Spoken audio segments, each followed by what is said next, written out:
everyone. My name is Ananya, and I'm a functional nutritional therapy practitioner. I'm based in Bangkok. And today, I'm so excited to introduce you to Sarah. She's also an FNTP. We're really good friends, and we did FNTP together. So excited to have her here.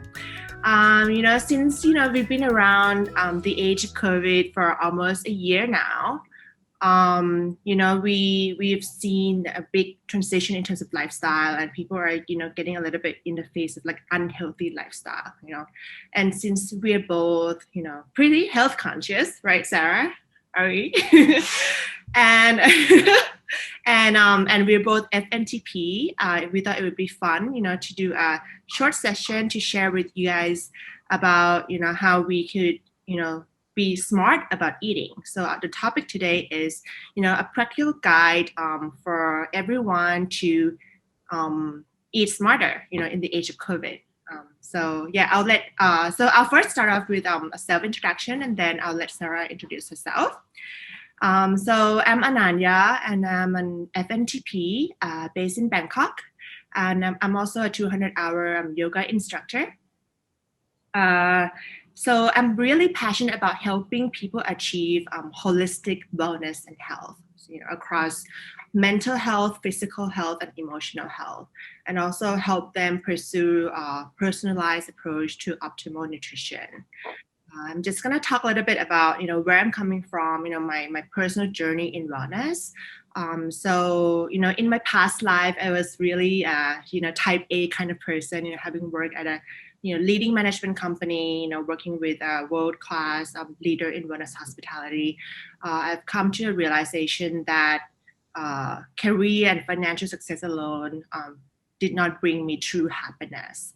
And for me, for the past maybe, I think 10 years of wellness journey, personal wellness journey, I've come to realize that true happiness for me comes with a balanced and sustainable approach to life, and also with high quality relationship. Right now, that's why all of these really inspired me to launch my own business. So I'm starting a innovative, healthy food and beverage company. And we're currently doing innovative product development. So if you're interested to know more about us, you can follow me on social media and stay tuned. If you want to try our samples or prototypes later on, so just feel free to DM me. Yeah. So yeah, let Sarah introduce herself. Hi, everyone. I am Sarah. I'm an FNTP based in Singapore. I met Ananya when we were studying at the NTA together in the Brisbane class in 2018. So we went through all of that together. And now I am both a practicing FNTP as well as I run the Source Bulk Foods here in Singapore. So that's my baby, really. So we're a bulk food store. We supply all your pantry ingredients, as well as our what I like to call our naughty corner, which is chocolates and confectionery. But really, it's all about nutrition, balancing nutrition and sustainable living.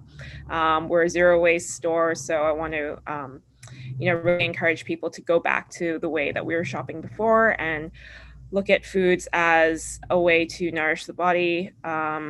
And not just look at pretty packaging all the time. So that's me. Yeah, it's so exciting to see Sarah, launching her business right after graduation, and she's expanding and she's doing really well. Really proud of her. Thank you.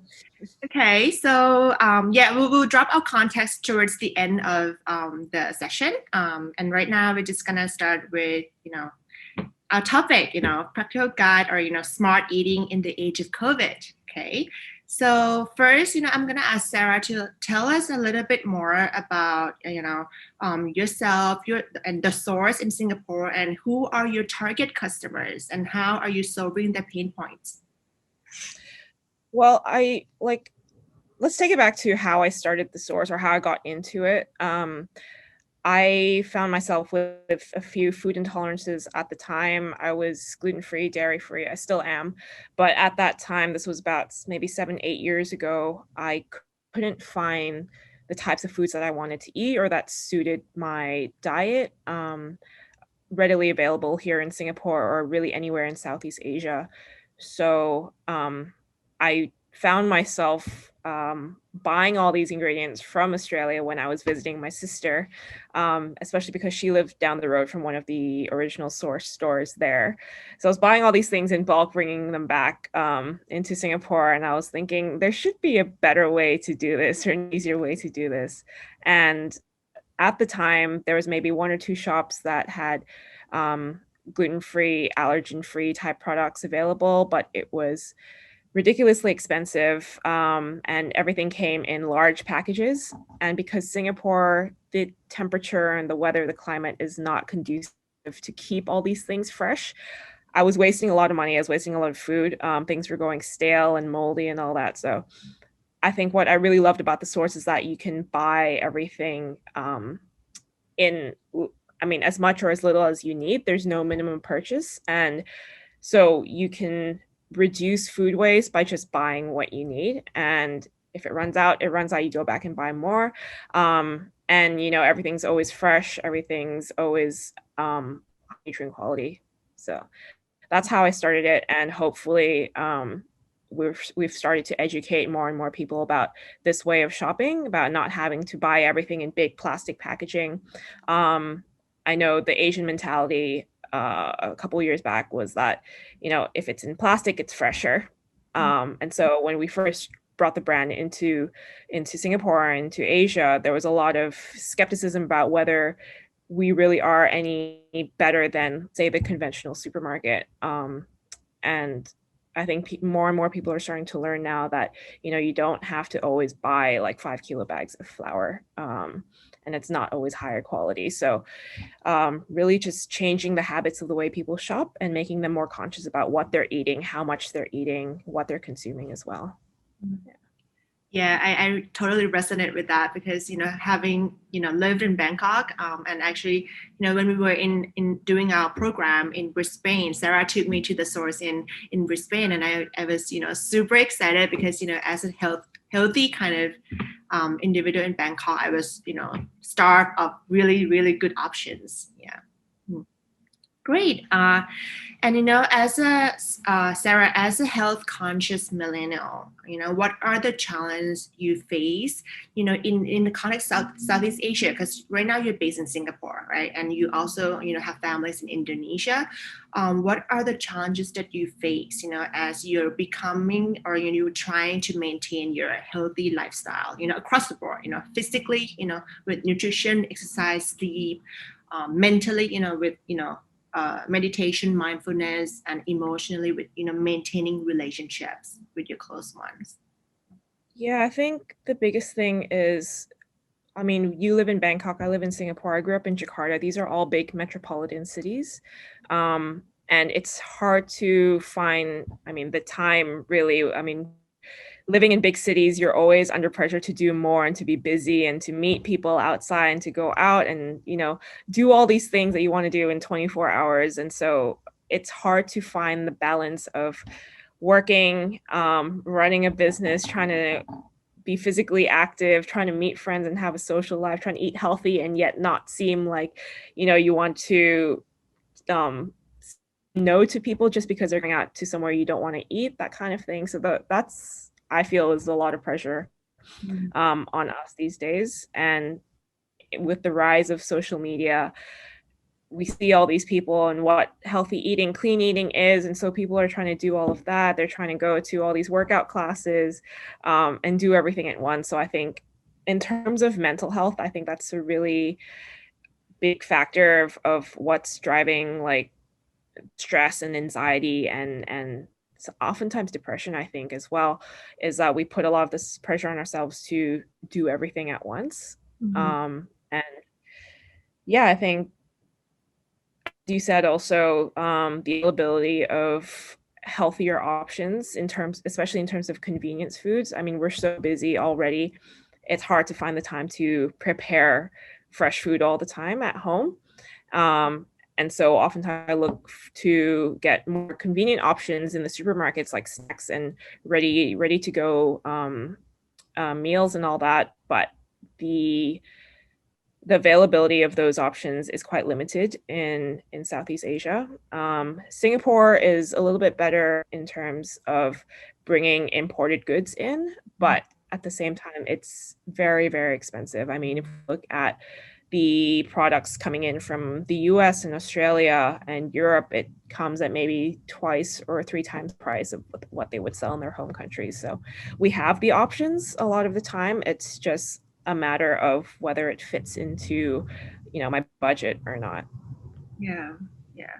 And I think, we were lucky enough to really learn about nutrition and, to really discover that what's, marketed as healthy, on packaged food, oftentimes is not, as healthy as we thought as well.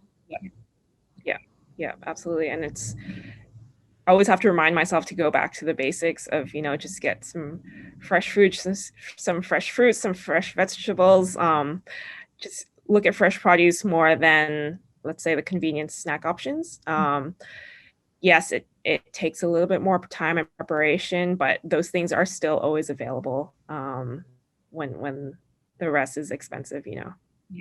And of course, we'll be talking a little bit about, the nutritionist tips on how to eat.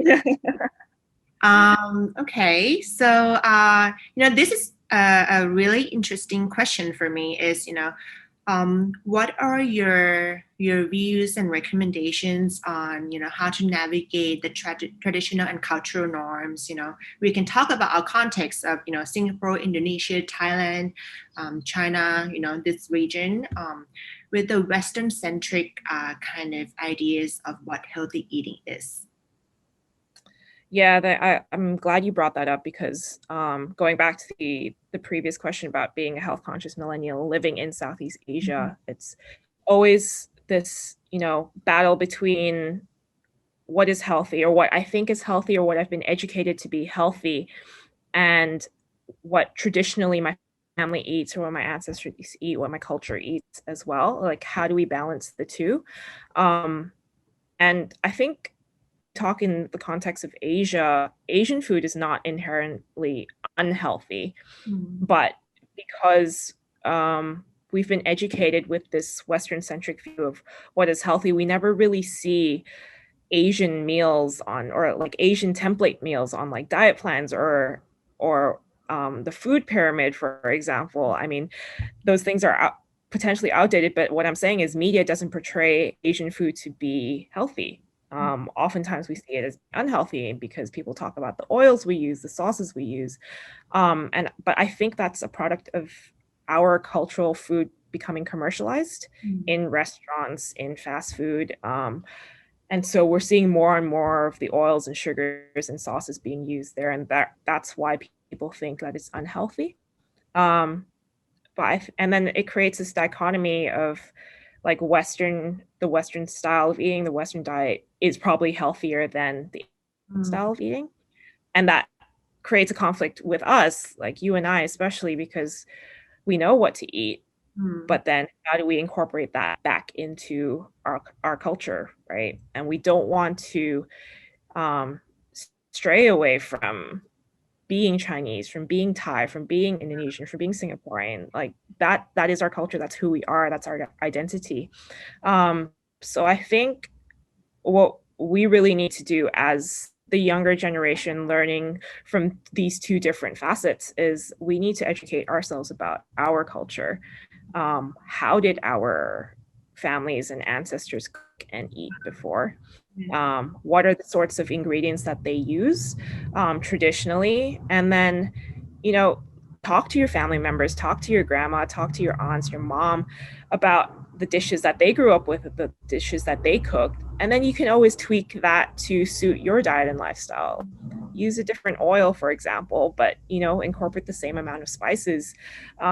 Use fresh ingredients instead of a ready-made paste. I mean, we can always go back to the basics and learn to do it the way that our ancestors used to do it because they never had all these commercial type foods or sauces and oils and industrialized ingredients when they were growing up and when they were learning to cook. So I think going back and learning about our true culture and then adapting it to suit our lifestyle now is a way to connect those two things.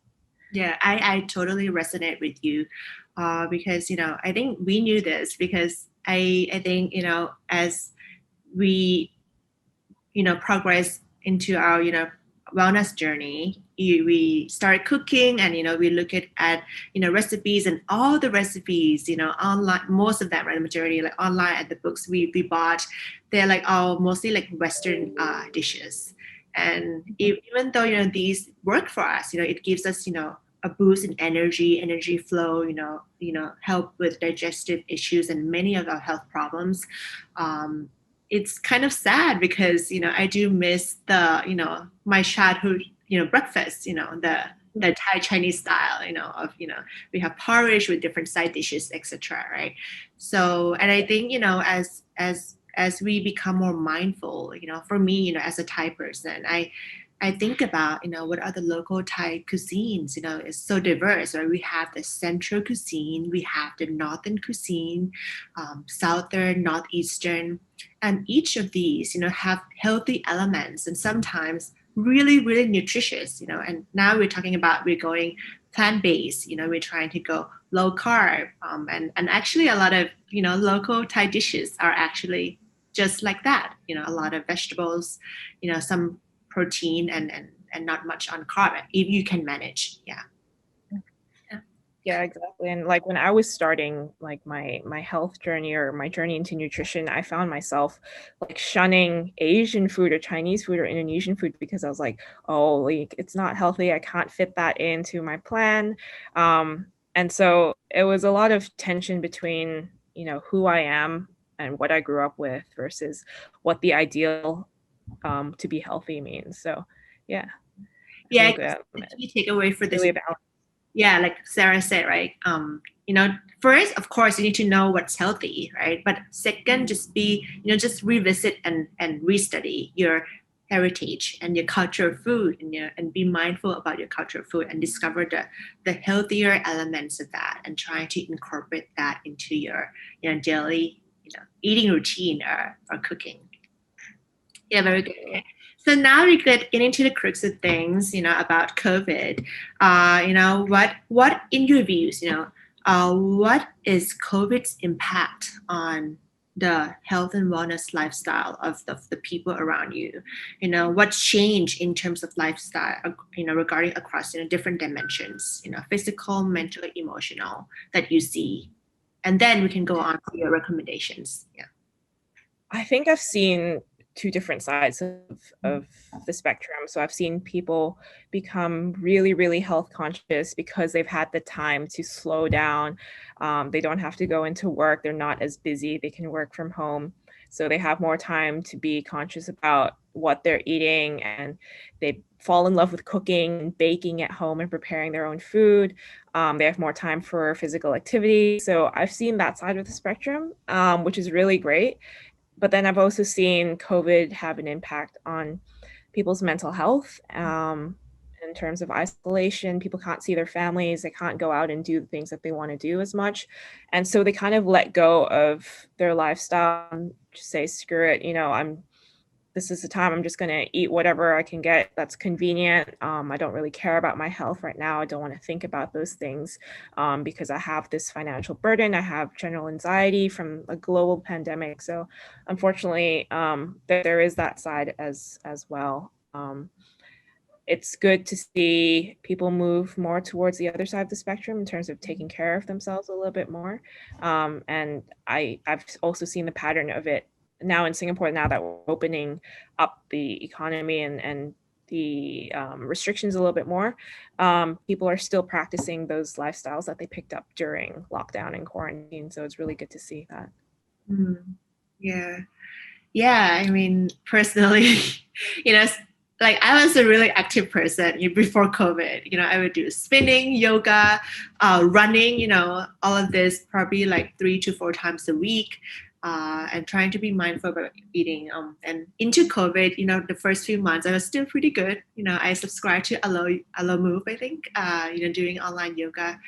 But after a while, it's it's a bit boring. And I think I definitely went through the phase where I was, less active, less careful about my lifestyle. And then I think, for me, as an example, is, you know, after a few months of, low movement, it's like a kind of trigger point for me, to like kind of revamp, right? Come back and to say like, okay, I can't do this anymore. I'm gonna be healthy wherever and whichever situation I am, right? So now, even with the COVID, with the limitations of going outside, I need to try to be as healthy as possible inside. And I think, if a lot of people have this kind of mentality, you're more resilient in terms of like maintaining your healthy lifestyle, regardless of the situations you're in. Yeah. Yeah. Yeah. So yeah. So what would be your recommendations in terms of how to ensure that the people who slips out a little bit, maintaining a good lifestyle. Also, feel free to focus a little bit on nutrition, in terms of like how they eat in the age of COVID when they're inside all day. Yeah, I think first of all, making sure you have a routine. I know a lot of people are working from home now. That routine of getting up, going to the office, and then going to the gym after maybe is kind of all backwards. So setting a daily routine is really important, especially to just protect your mental health. I think having a schedule, maybe you're going to the gym if gyms are open 3 days a week, or maybe you plan to work out at home. Taking daily walks can be really helpful as well. If weather permits. It's been raining nonstop here in Singapore, so that hasn't been very helpful for me. But I mean, if you've got good weather, get outside, get some sunlight, be in nature for a while. If you've got a dog, that's a great excuse to get outside or take your kids out.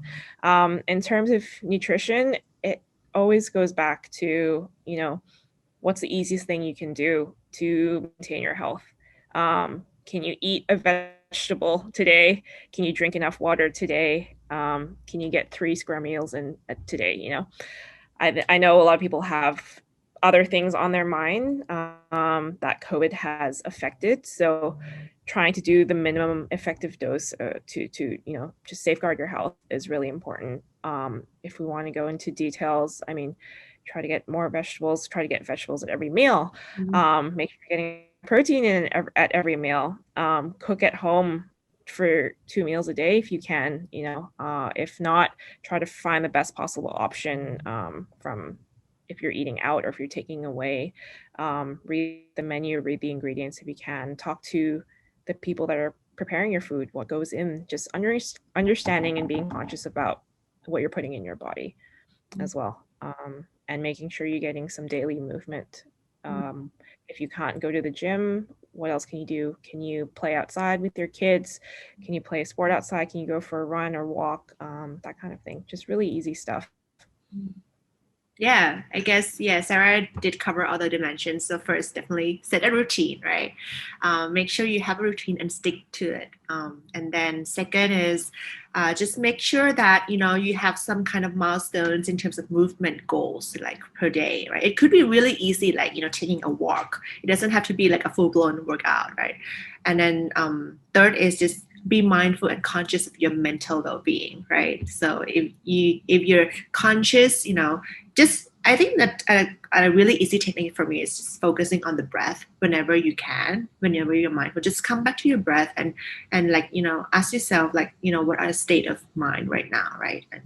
And coming back, taking a deep breath, doing some breath exercise. I think on the Apple Watch, I love the breath, the function, just calm me down throughout the day. And I think the last one is really important is your nutrition.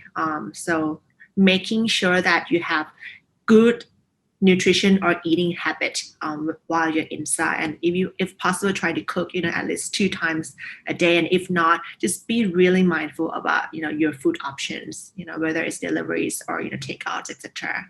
Right. Yeah. And I think for me, it's, right now, I before, it has to be like, okay, it has to be a full blown workout, right? Like yoga session, spinning session. But now I'm just like, okay, like, at least today I'm going to do some step goals, or I'm just going to walk up and down the stairs, from the bottom of the basement to the top. And it's actually a really good cardio workout. So yeah, make the most of your space as well. Yeah. Yeah, I think having a daily checklist of just like really small healthy habits, things that you can do, you can do every day. Like for me, on my checklist is one, drinking enough water, two, taking my dog out for a walk twice a day, because I know that will help me get my steps in, and three, having a vegetable at every meal. Like it's really simple and it doesn't take up a lot of your mental bandwidth.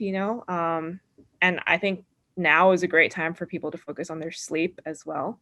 Yes. Um, Yes. if you're not going to the office, if you're not rushing anywhere, you have the time to go to bed earlier. Stop Yeah. clicking next episode on Netflix.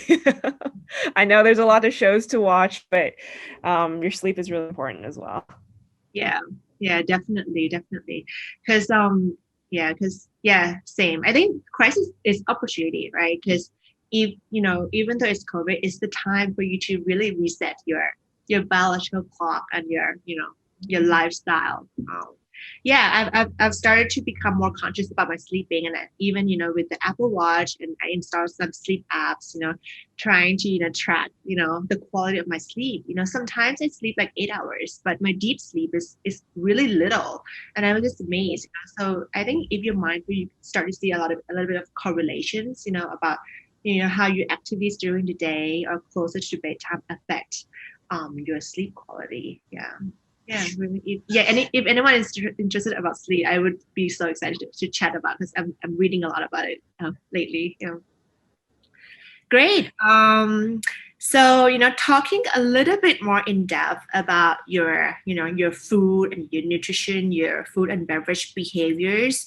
Could you share a little bit more about your own, best practices in terms of, anything food and beverage related, like meal, do you cook, how do you eat your meals? How do you snack? And what are your recommended beverage options for people who like to drink, and does timing come into play, and any particular diet or nutritional values you want to place a focus on? Okay, so I might be a little bit boring of a person to talk to this about, because I'm the type of person who can eat the same thing almost every day. Sarah is really is a good best practice. I live with her, in Brisbane, and I really, I'm so thankful. She teaches me how to cook, have a proper ratio of, everything. Very disciplined. That's what I mean. Yeah, even because I'm quite disciplined at home, but when I'm on the go, I'm just like, I'm gonna eat whatever. But Sarah, no, we're going to supermarket. We're cooking every morning. Yeah, I love that. Yeah. So please. Yes, I cook. I try to cook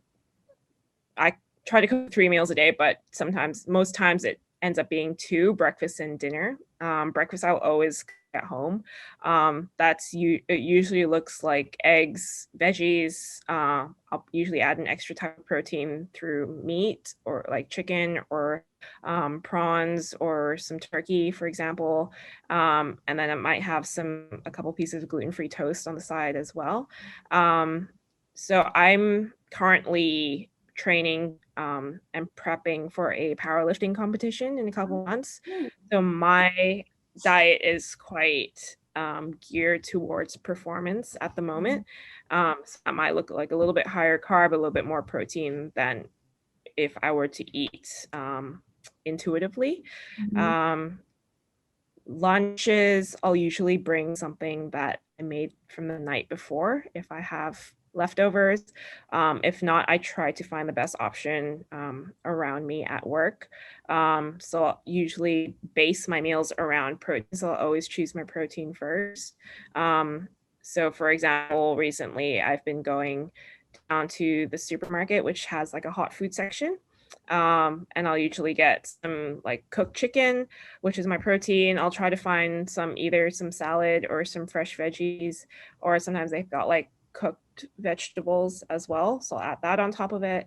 And then my carbs might look like some sweet potatoes, some mashed potatoes, or rice. So it's really simple, just kind of using the building blocks of your meals, your protein, carbs, and fat, just trying to balance it all together. I think that's the easiest way to eat when you're going out, for example, or when you're going out to a restaurant and you're not sure what to order on the menu. To focus on something that's high in protein, and something that's got some vegetables in it, or order some vegetables on the side, and making sure that if possible it's cooked in some good fat. If not, then try to get the best option in terms of the way it's cooked, baked, steamed, boiled instead of fried. Just being really conscious of that, and then building your meals around those two things, proteins and veggies. I think it's really, yeah. And then dinners, it's meat, vegetables, and some sort of carb as well. So not the most exciting, but I do try to cook different things every day. Yeah. Yeah, she's quite good. Yeah. I haven't cooked as much. But yeah, in general, I think we talk a little bit, about in our class, right? We talked about, bio individuality. So everyone is different. And to get the optimal, journey, you need to be quite personalized about your nutrition. But in general, we always talk about the 40-30-30 ratio, right? We're trying to get 40 carbohydrates, and carbohydrates being the good quality carbohydrates, like the fibers, the green leaves, right? They are much better than simple carbohydrates like rice or noodles. And then 30% protein and 30% fats, and hopefully good quality fats and good ratio of fats.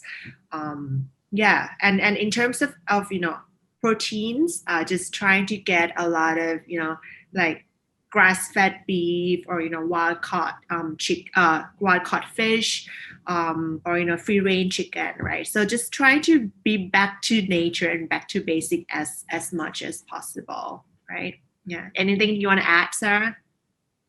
I think, yeah, those are like the optimal things, but we're talking about the difficulties in Asia. Those things are not always readily available.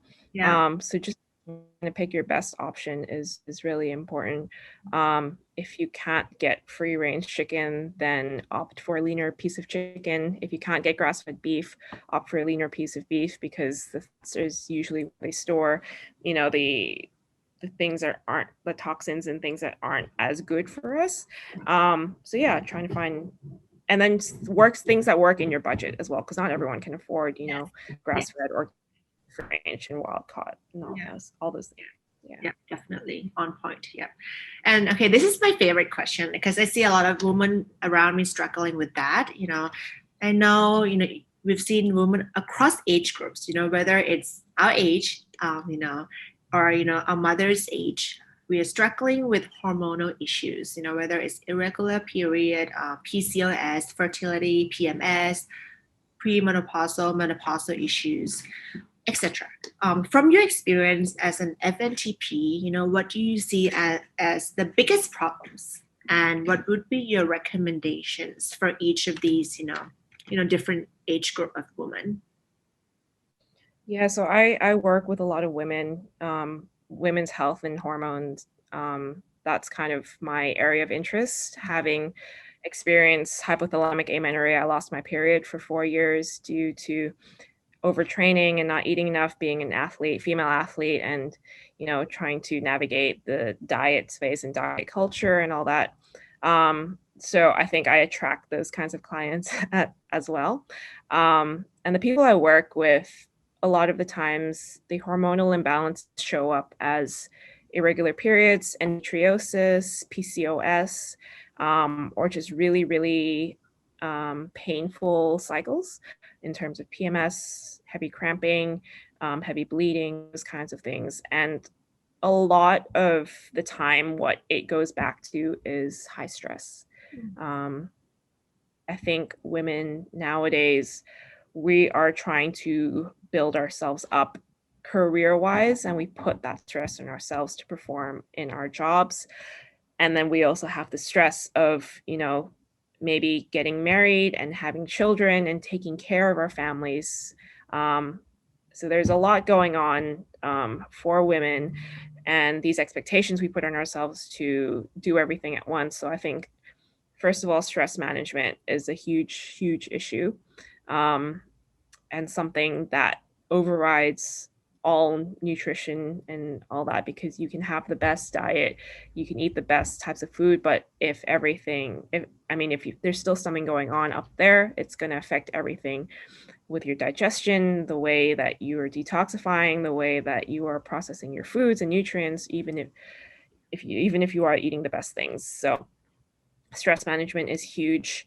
Finding time, women finding time, taking time out for themselves during the day,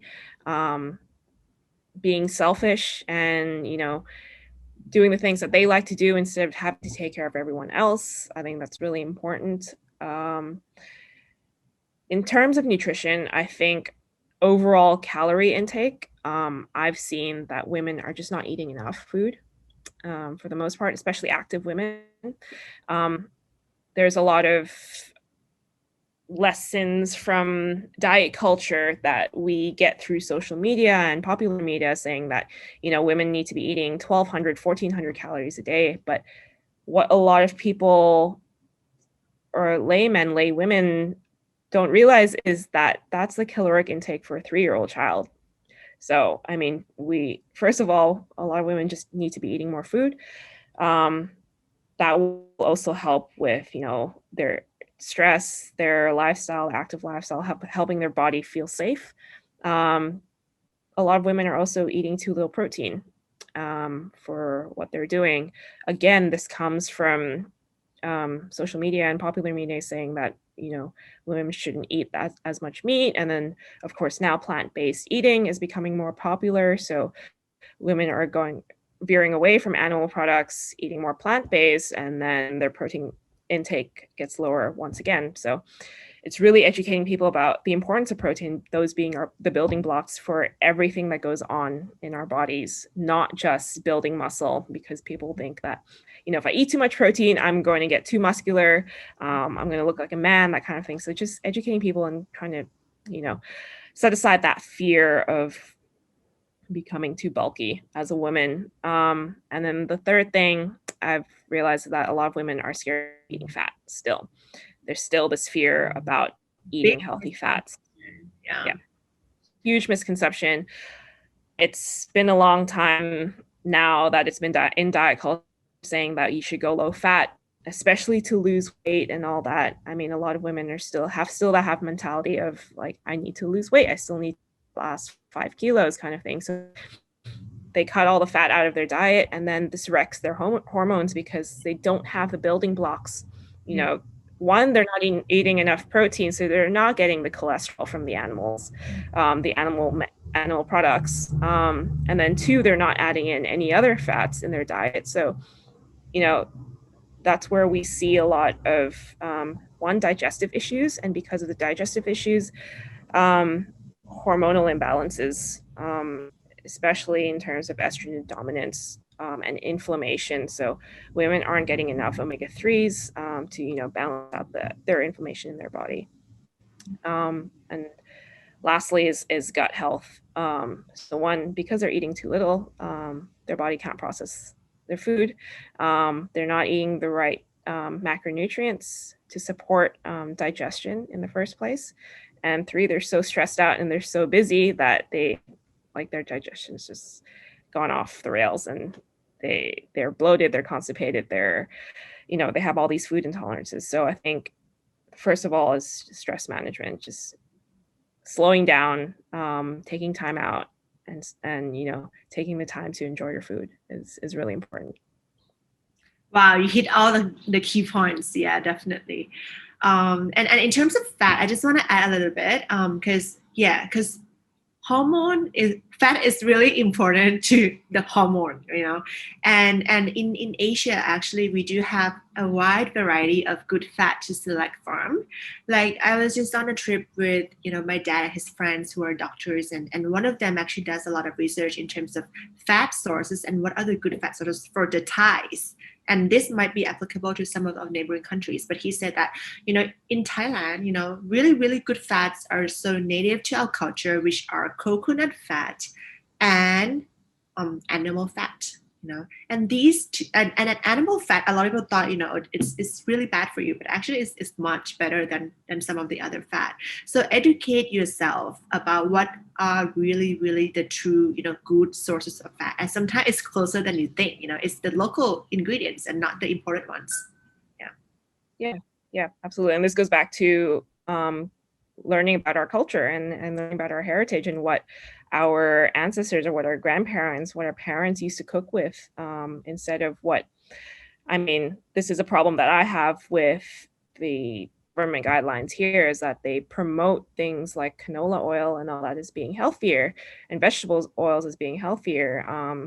And so people have this misconception that, butter and ghee and coconut oil and animal products is going to wreck your health. But in actual fact, that these things are what we used to eat in the first place, and there's nothing inherently unhealthy about them. Yeah, absolutely. So we're almost done. Just a couple more questions. And this, I want to know about this because I want to now hear what Sarah thinks. What are your favorite cooking ingredients right now? If I asked you about right now, during COVID, what would be your top 5? Are we talking about like foods to eat or like things to add to my food? Spices, oils, ingredients, vegetables, meat, anything that you put on your dish. Okay. I think grass-fed butter or like a really high quality olive oil is my go-to cooking fat. Mm-hmm. I usually use a Kerrygold butter, salted butter, or extra virgin olive oil to cook with. Salt is really important for me. Mm-hmm. In terms of my food tasting good. I'll add salt to everything to make it taste better. And also it's been really healing for me, as someone who's always stressed out and someone who trains a lot, exercises a lot, sweats a lot as well. It's really important to get those electrolytes and minerals back into my body. So I like to use a Celtic sea salt. Mm-hmm. I used to be a Himalayan salt fan, but I've found that I like the taste of Celtic salt a lot better. Try that. Yeah. Or a mix of both. If you really want to get a good balance of electrolytes, a mix of both is good. Yeah, because different salts have different mineral compositions. So when you mix it, it's exactly. And they taste a little bit different as well. So you can taste different salts and see which one you like better. And it's probably an indication of which one your body needs as well. Yes. Listen to your instinct. Yes. Yeah. Wow, I'm so proud. This is a mindful eater. Okay. And? Fish sauce is another one I love, like a Thai fish sauce. Just add it to all my cooking, all my stir fries. Just a really nice umami addition to your dishes, in lieu of salt. So it's salty as well, but it gives a different punch of flavor. So I add it to all my stir fries. I even add it to like pasta sauces sometimes to just, boost that flavor. Or miso. Miso does the same thing as well. And miso gives you that fermented foods. Fermentation. So yeah, that's really great. And in terms of cooking, just adding in some fresh herbs or fresh aromatics, garlics, onion, ginger, spring onions, coriander, basil, that kind of thing. I just add it into all my dishes as well. So it adds flavor without necessarily adding too much processed ingredients to your food. And you're getting all the benefits from it as well. Yeah. Great selection. Yeah, but in terms of how I eat, it's always like I always have eggs in my diet. I love eggs. I love eggs too. And I always try to rotate my proteins. So I'm always going to have chicken, beef, pork, and fish and seafood in my diet throughout the week as well. So I think it's really important that we just keep rotating and adding in new foods just to get the full nutrient spectrum of the food that we're eating as well. Be adventurous. Mm-hmm. Yeah. And talking about, these ingredients, I'm so excited. But also like in local culture, in Thailand and I think in Southeast Asia, we do have a lot of really good herbs and vegetables, to really spice up the palette of our dish. Yeah. So don't forget about that. Don't always go to MSG or, seasoning sauces, but, local ingredients bring so much aroma and taste as well. Yeah. Exactly. Nice. Okay. And last one. How do you yourself, keep fit physically, mentally, emotionally during COVID? During COVID. Well, okay, so my experience is a little bit different from most people, I think, during COVID, because I was able to keep working. So my life didn't really change from COVID besides the restrictions of going out and traveling, obviously, but I was still working 5-6 days a week and all that. So my schedule hasn't really changed all that much. But in saying so, like, I still try to maintain a schedule of working out and exercising.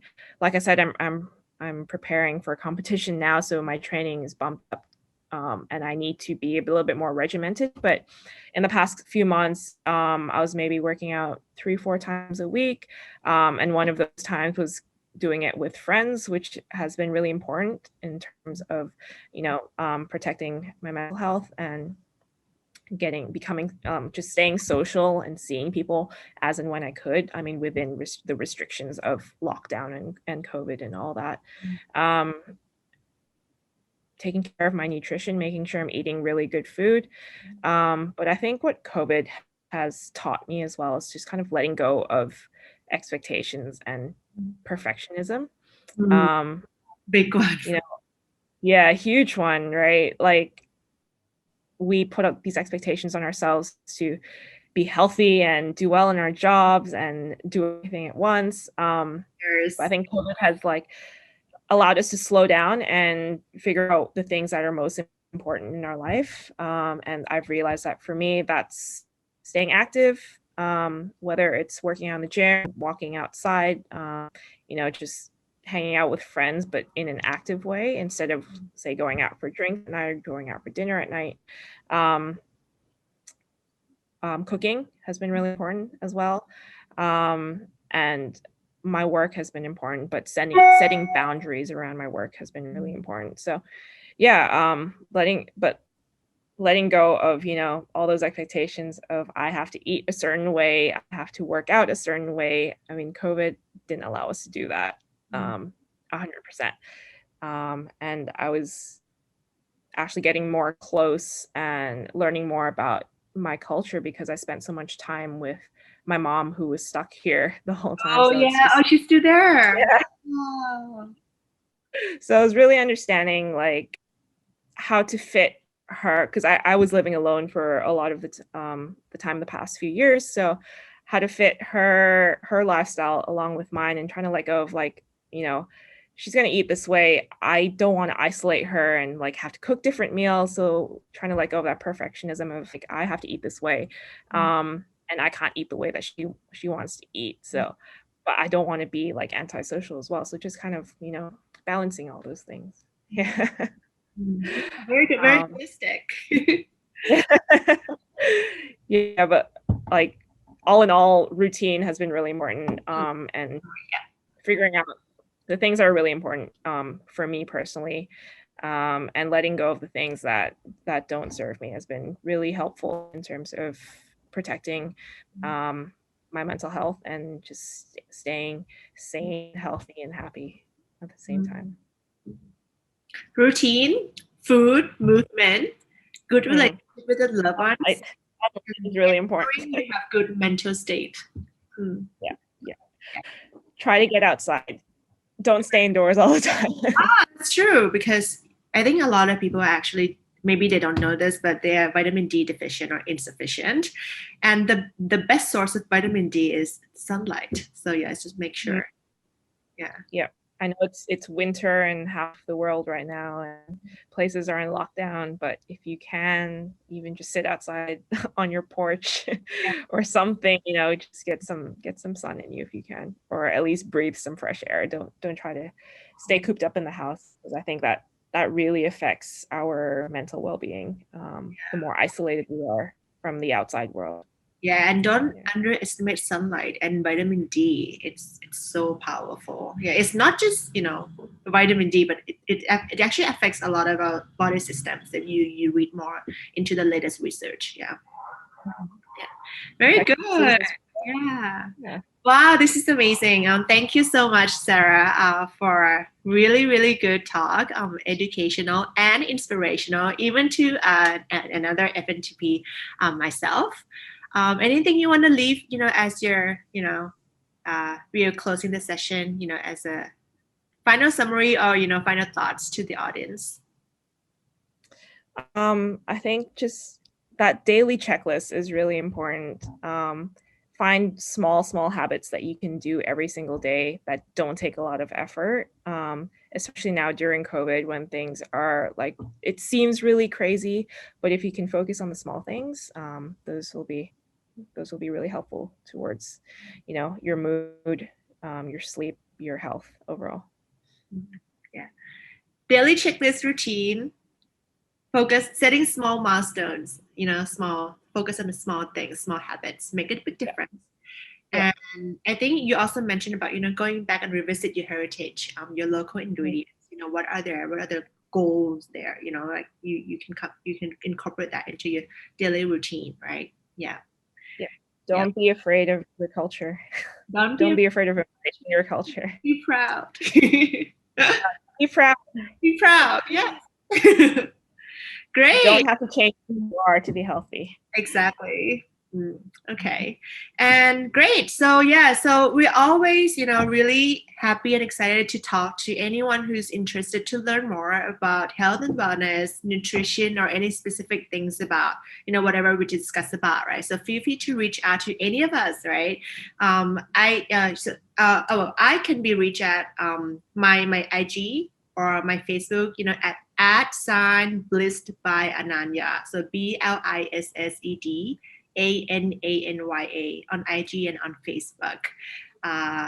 Follow me for practical tips for holistic health, mentally, emotionally, physically, or if you have any specific questions, feel free to DM me as well, or stay tuned for my business progress. Sarah. You can find me on Instagram and Facebook at The Nourished Co.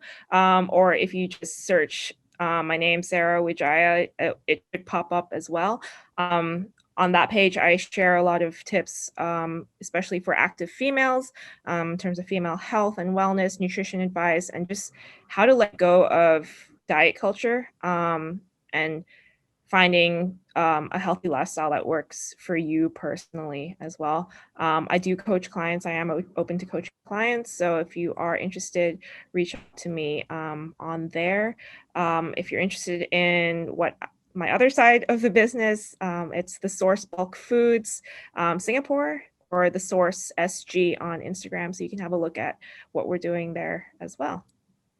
Great. Thank you everyone for spending your time with us, and we look forward to hearing from you. Bye. Bye.